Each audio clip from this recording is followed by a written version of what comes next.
What is the Boston Fed president saying, Mike?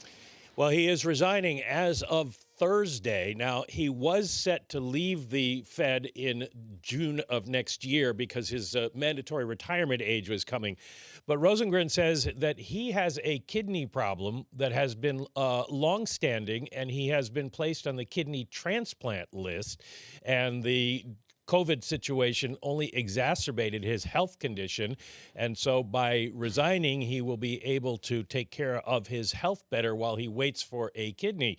Now, the problem for this, for Rosengren is that, of course, he's caught up in this issue of trading assets during the financial crisis, during the COVID crisis, when the Fed was buying and selling some of those assets. So when you connect the two, it doesn't look good. It looks like he is being forced out or resigning because of the asset issue, but he is resigning, he says, for health reasons. Nicely said. This is a guy back to 2007. As John mentions, it's been an incredibly long tenure. The gentleman, Mike McKee from Colby College with Wisconsin PhD economics.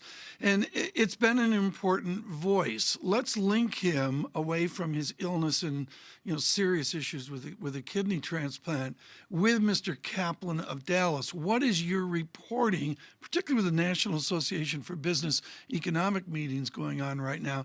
What's your reporting of the pressures for these two to resign?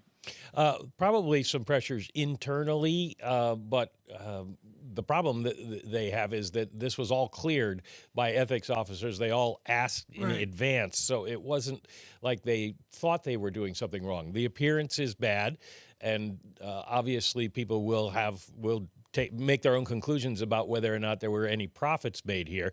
There is an internal investigation at the Fed. The question is, does that internal investigation turn up anything? Right. You never know with internal investigations. Christina Paxson, the president of Brown University, I'm reading this off the Good Boston website. Bruce Van Saun of Citizens Financial Group. Every regional board has that local constituency.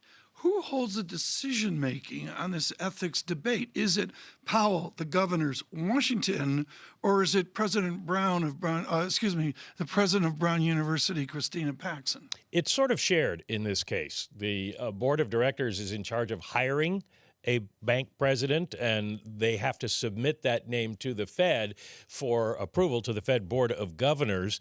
The Fed Board of Governors can set rules for the banks, but the banks are quasi-government. They are not.